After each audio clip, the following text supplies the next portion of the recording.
I want a cushion. Not that. I'll just sit on there. That'd be all right.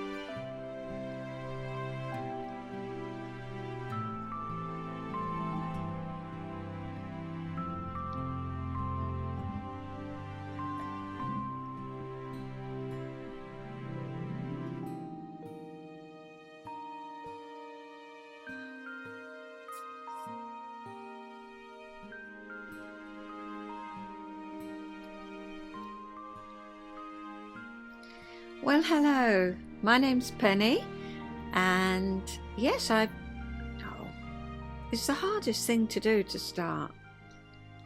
Hello, my name's Pene, and this is Penelope's chinwag.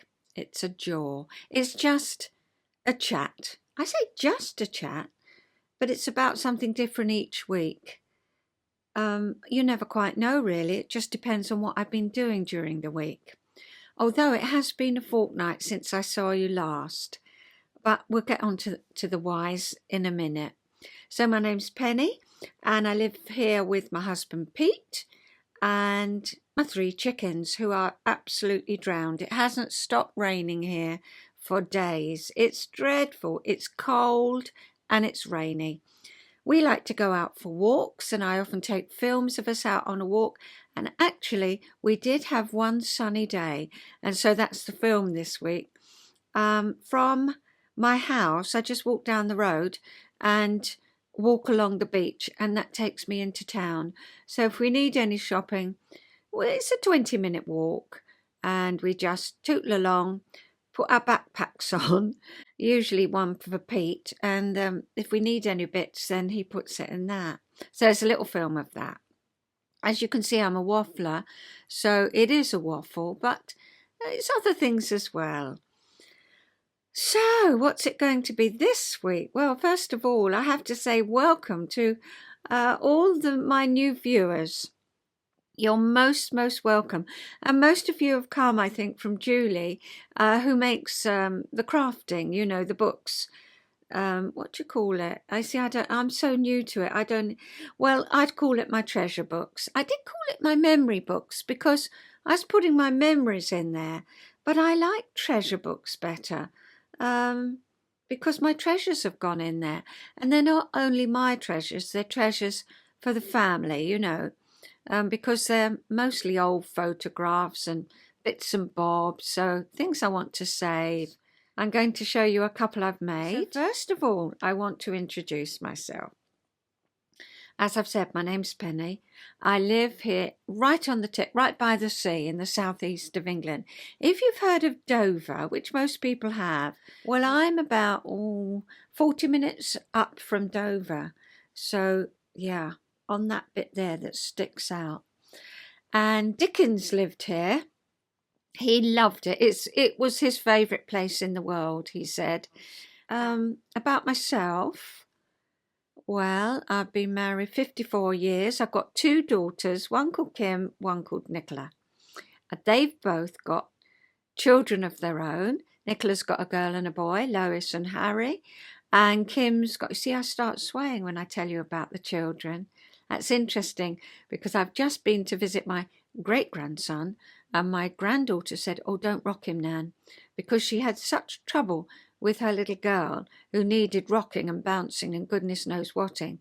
She's trying not to rock, baby. Well, I could say something about that, but we'll see. You see, I start talking about my children, I start swaying and rocking. It's a natural thing, isn't it? And that baby's been carried about in a womb for 9 months and has been used to doing that. So, well, see, I know my place and I'll stay there. So anyway, so I've got 2 girls. I wanted 6 boys, but Pete refused anymore after 2 girls. He said, they're both healthy. We love them both. We need to stop now. So that was it. Yeah, so they've both got children. Nicola's got Lois and Harry. I think Lois is 26 and Harry's 23 in August. Yes, he's a millennium baby. And Kim has got 3 children. Oh, yes. Nicholas is 33. He came to visit me at the weekend with his wife in August. Jimmy, who's 28, and he's married. And Georgina, she's married, and she's just had her second baby. She's got Mila and George. I wanted to go up and see her next week, but we've got rail strikes Thursday, Friday, Saturday and Sunday. So I said it'll have to be Wednesday or nothing. So we'll see. So that's just introduction. Mum did do some podcasts with me. I'll tell you how I got into that as well. But unfortunately, Mum died December the 31st. And so it's all been a bit like that. And then I got sick, 6 weeks of, that bad, I don't know if it was COVID or the flu or whatever, called it the lurgy. Pete and I both got sick for 6 weeks. And lately, I've been getting my strength back and sorting my mum's house out. And that's no easy thing to do. No easy thing to do. But that's where I am at the minute. So it's been a bit like that posting since December. How did I get started with it? Well, COVID came along, didn't it? And my friends live around the countryside, around the country. I'm a Londoner. My friend's a Londoner, and we spread out different parts of the country. So I started doing them little messages like this. But then, of course, we had to delete them because it bunged the phone up or whatever you were watching. You couldn't keep them. So I was talking to my friend's husband. He said, why don't you put them on YouTube? And that's how this grew, really. So in July, I will have been doing it for 2 years. So it's only a year and a half, is it, that I've been putting these episodes out. But I've thoroughly enjoyed it. So thank you for watching. So that's just a potted history, really. So things have changed, really, since I started. And so whilst I was ill, I sew, I knit, I don't crochet. And I've just been asked by Dawn of Dawn's Days if I will do this amigurumi posting just to show my amigurumi. Well, I thought, I don't crochet, I don't do amigurumi. But of course, I looked the word up and it's only knitted toys. Knitted or crochet. It's the Japanese word for creating toys. Well, I have done that the last few months. So I'm going to do that separate and that will just pop up in the week. I hope to have time to do that. So yes, I knit, I sew, I don't crochet, I make quilts. Basically, I've been making quilts for 25, 27 years. And no, more than that, because I think Nicholas was 2 when I made my first quilt, and he's 33 in August. So that'll show you how long I've been making quilts by hand and quilting by hand. And I recently found a lady round the corner who has got a full, quilting machine. And I've had a few done like that, which I've shown you in past episodes. Well, that's it. So, of course, whilst I was poorly, after Mum died, I found this, I found making these treasure books. And so I've made a few. I've given one to my daughter Kim. I've given one to my brother who came over this week with his children. And he's got a different life to me because his 2 youngest are 13 and 15. Where was that going? Oh, yes, I gave him just a simple memory book. Treasure book with all the photos in that he might like, and he did love it. The children looked at it. I was really pleased. So that was nice. And I'd straightened all the house up, and so they went round and they had a little look for treasures that they wanted to keep. And there's a pile there because he lives in Dublin, and he's going to send a lorry over because he's going to have Mum's piano. I haven't got room here, or I would have it. But I'm really pleased that he's going to have it because one of his lads likes to play. So that's happened this week. Oh yeah, so that memory treasure book. Yeah, so I've given one to Kim, one to Anne in Ireland. She's my dad's sister, and we're close. And she's been going through it because she's had to have a major op, and so hopefully Chris will be giving that to her soon. Some photos that I found in the box and popped in. And then I've done one for my daughter Nicola, which I'm going to show you, and one for Pete. I want one, he said. And so I've done one for Pete. So I'm going to show you that in a minute. But I was going to put up an episode last week, but we had a bit of well, anyway, Lois, Tommy, those of you that watch know Tommy, he's a year old now, well, 14 months, and his mum, Lois, had to go in for an emergency op, gynae op, and get here for 10 to 7 in the morning, they said, the night before, when she'd been up A&E. And she got there at 10 to 7, no beds.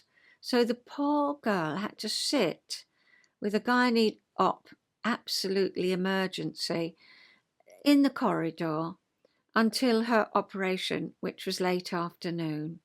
And then they sent her home in the evening. So poor kid, she's, and she's got Tommy. So it's been a question of rallying round. Can Tommy come over for the day? She came yesterday. She got in my bed. She had a good old sleep.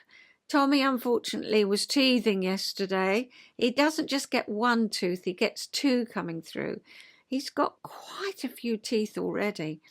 But she said, I've messaged her this morning, she said she didn't have too bad a night. So she's hoping another week will get her strength up a bit and the pain and all of that. So it's not much fun, is it, looking after a little one when you've just had that?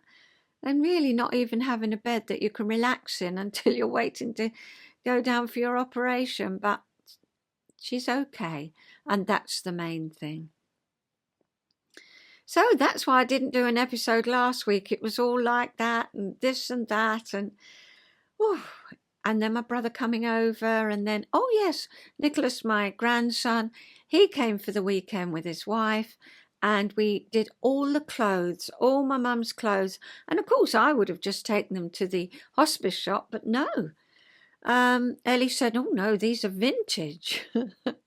So she photographed them all, and sure enough, a vintage shop in Canterbury, there's 2 suitcases full of vintage clothes, which she photographed everyone, and they want it all.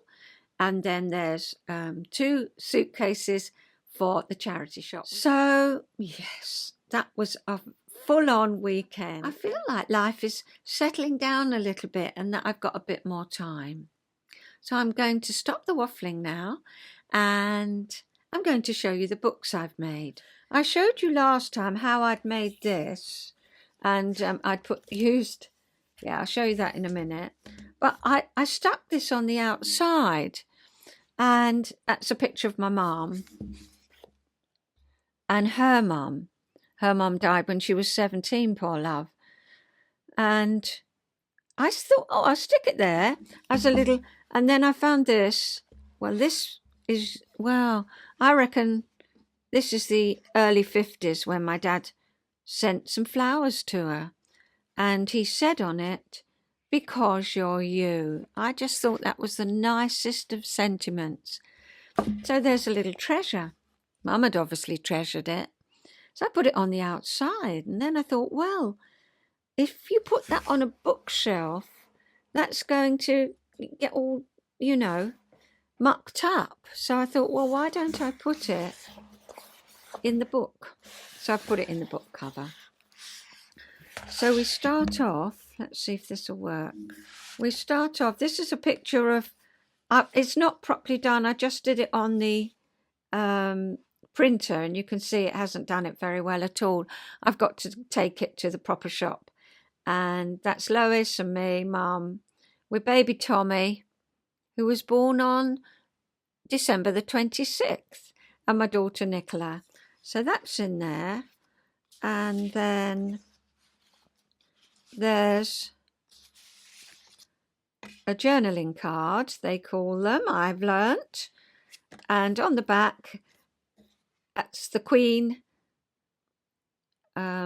sending platinum wedding anniversary for a happy time, 2014. So I thought that would be nice. And some journaling cards just to write bits and bobs on. I thought they were so pretty. Cut them out. They plop in there.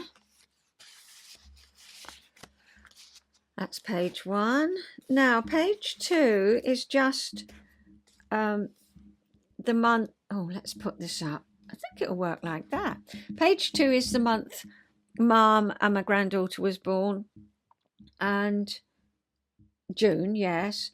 And I've decided I like this so much. I think I showed you last week. I did, you know, flippy flappy. But I decided I want to make one of those in the Edith Holden and pop that in there because there's room when you close the book up. So I'm going to make that today. It is pretty like that. Shall I leave it like that as a change from the Edith Holden? Well, I could do. Why not? Let's just use that and I shall fill it with more photos. Then we have this one, which opens up like this and opens up. I think I did show you last time. Opens up like that. And then you've got a flippy flappy here. Fold it in. That goes down with a magnet. Yes. I don't know. Shall I leave it like that or shall I use the Edith Holden? I've got plenty. So that's the book. It's for my daughter to put on her bookshelf. And then I'll show you what else I've made. Here we go. I made this one. I'm rather pleased with it because if it doesn't fit, it doesn't close or open. But mine fitted. It's got a nice spine. It's got 2 magnets, one there, and then one in here. So it all pings, pings shut. So open it up, and then I filled this with some of Pete's family photos. So there's this section here and this section here. I'll show you this section here first of all. And that opens up. That's got, as you can see, that opens up.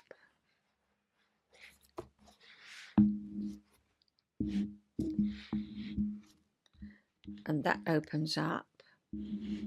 And I like being able to get hold of photographs. Pete, when he was a little boy, a smiler. I don't like them stuck in. I like to be, pass them round. You're having a family gathering. Let's pass them round. So I love the fact that, they're just popped in. This flips open. Now you could put another thing here and put more photos in, but I've just left it like this at the minute. Like that. And then there's a whole pile, as you can see. Peter's a little one. And there's a whole pile, and they're kept nice and safe in there. I think you can put more in, but that holds, you'll definitely get more under that flap. But this is what I put in for the minute. And so that's that. Oh, I put a little envelope in there. I think there's 2 photos of Pete in there. Yeah. This was him when 1967 when I met him. I think that's him when he's older. Yeah. I made that tie. I think I made that shirt too. Yeah, in those days when I did. When material was very reasonable, much more reasonable than buying a shirt. Now it's not at all like that. So that's one section. As you can see, you can get a goodly amount of photos in there. Then we come on to the next section again. This is Pete's dad. And I like, as I say, the way you can just get them out, hand them round. This opens up like that. Can you see? Like that. So yes, you can get quite a lot in. And on the side, and then a lot in there. I didn't put any on there. Again, I could put another bit on there and put more in there. I thought I did well to get this done. And this I did when Lois was having her op. Flippy flappy. Photograph. And this is a waterfall. Let me see if I can show you. A waterfall there and at the back. And I don't want to stick photographs on it. What I'm going to do, as I showed this to my granddaughter yesterday, oh, who's that? Who's that?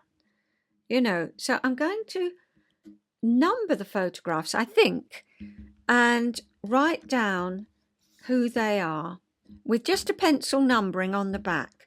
For instance, Pete grew up with a lot of aunties and uncles because his mum came from a large family. And his auntie Rose, who is very close to, isn't in the back of this charabanc going off to perhaps Margate or the seaside. Well, if you didn't know, you'd say, well, who's that? So I just thought if I put a number on the back and then wrote down here, it would be kept safely, the memory. So that flips up, that flips over, that flips in, and that again then makes that box. So you've got two boxes, flip it over, close it up, and you've got 3 magnets to hold it safe. Oh, let's do that. 3 magnets to hold it safely closed. Now, I have thought as I've made that, and we're looking, you know, is that going to be strong enough, or shall I make it with a next time I want to make it, I've got some really strong stuff, and I think I might want to make it with quite a strong outside cover, but you know, that's quite good. So there we are, that's what I've been up to. And I literally, when I knew Lois was going in for that op, I thought, right, actually my grandson came to visit me, her brother, and we had a lovely day together, and that really helped being together. And then when he'd gone, I thought, right, let's get on with this. And I worked on this till quite late. And then Pete said, I hope you're doing one for me. So I said, well, you can have that one. So I just wanted a quick chat. My head works, I start off with one word and then I go on to another one and think, what does that mean? And I was thinking this morning, what's the difference between stress, anxiety, worry? I start rocking, don't I, when I talk about them? Well, we tend to use those words pretty much in one sentence. Oh, I was worried this morning. I had so much stress and anxiety. But they are actually very different. And I thought I'd just have a little chat about that, because on Thursday, well, did I feel them all with Lois, unexpectedly rushed off? I was thinking of worry. Well, I call worry my washing machine head. That's when I get a thought, I get a word, and it goes round and round, and it can cause me worry. But the difference with worry is you can usually do something very concrete about it. Okay, I've got a worry. Could I ask someone for help? Could I solve that worry? Could I think about it and then understand more about my worry so that I can solve it? I don't want that worry to stick, because then that can turn into stress and anxiety. But often the case with my washing machine heads, my worries, I solve the problem. I think about it. I maybe do a bit of research. I may feel that I've upset someone. Let's just supposing that. Well, I can do something about that. I can get in touch with them. I can apologize, or I can, usually with worry, there's something you can do to solve the worry. Oh, I've got a bit of a worry. My car's making a bit of a clonking noise. Okay, I'll phone the garage. Yeah. Worry. It's in a different part of the brain to stress. Different parts of the brain work on different things. Now, we all need stress in our lives. Pete needs stress particularly, otherwise he doesn't get anything done. I don't. I avoid stress so I get things done. That's how I work. I think I must do that. I want to do that to avoid stress. We try and avoid the words must, ought and should, because they can produce stress. So if we say, I want to do that now so that I don't have to worry about it anymore. I don't want it to cause me stress. I'll get it done. Pete doesn't. He sits there, wait till the stress builds, and then whoomp, off he is. He goes and solves it, and he just needs that push. So we all work differently with stress. And stress is like maybe the strings on a violin. You need that tension. You don't need it too slack. I mean, if I was crossing a road and I didn't feel stress when I saw the car coming, I wouldn't speed up. So we need stress, but we don't need that stress to build into anxiety. So I did feel stress. And stress on Thursday when Lois went in, it's a physical thing. I felt a bit agitated. I felt my hands were a bit, bit tense in the back. So what could I do? I could choose to go out for a walk. Actually, because my grandson was round, we chose to have a nice time together, had a bit of lunch. We went round Mum's house and he had a look round for any treasures he wanted to keep. And so we kept ourselves busy. That's how we dealt with the stress.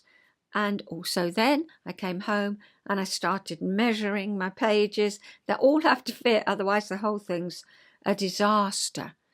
And so I didn't let the stress build into anxiety. So the stress can be we feel it. It's a bodily thing. Perspiration or in the neck. So we can choose how to manage the stress. And then anxiety, it's that feeling of foreboding. I might sit on a train as I'm going up to visit my daughter and think, I don't like the look of that person. I hope they're all right. Anxiety then can build. Nothing I can do about it. I can't go and tap him on the shoulder. I can't go and say, excuse me, but, are you an okay person? I can't do that. But what can I do to help with anxiety? Well, I thought next week I might tell you some things that you can do to help with anxiety. The first thing is awareness. The saying is, the more we are aware, the more we can help ourselves. If we're not aware that a friend is in trouble, well, we don't help them. But if they've said to us, I could do with some help, well, I'll do my utmost to help them. It's the same with ourselves. If we're aware of what's causing us a problem, starting with worry, let's deal with the worry. If we can't deal with it, let's ask for help. Starting with stress. I'm feeling so tense in the neck. What's going on? If I'm aware of it, I can help myself. And then anxiety. As a counsellor, we used to have a tick box thing for anxiety, GAD they call it. General anxiety disorder, because some people feel this off the scale anxiety when they really don't need to, because they're doing what if, what if, Lois, what if, oh, now I'm into anxiety big time. So we need to learn ways to keep that anxiety, because that's a different part of the brain because stress is physical. Anxiety is all in the head. It's our thoughts. Now we can manage our thoughts. So I don't know if that's helped you. I have had some requests from people, so I thought I would just have a little waffle about that. And maybe then next week or next time we'll talk about how to manage this anxiety that can get out of hand. Crafting for me is a great way of managing it.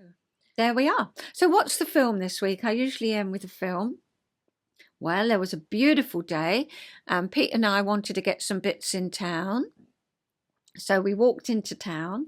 So there's that. There's a little few shots of Tommy in his woolly when he came round to see my brother. And, oh yes, there's my daughter with her new great-grandson, George. And I think there's one of him on his quilt that I made him. What else? Oh, and one of Nicholas and Ellie, who came to help me sort my mum's clothes at the weekend. We took a walk along the beach, but it was very overcast. It wasn't raining, thank goodness, but very overcast. I mean, I've got the sea view from my bedroom window, but no, you can't see it at all. It's absolutely thick mist and rain. So I'm going to sew cheerio now, and I'll see you next time. Have a good week, whatever the weather. And I'll say cheerio. Bye-bye.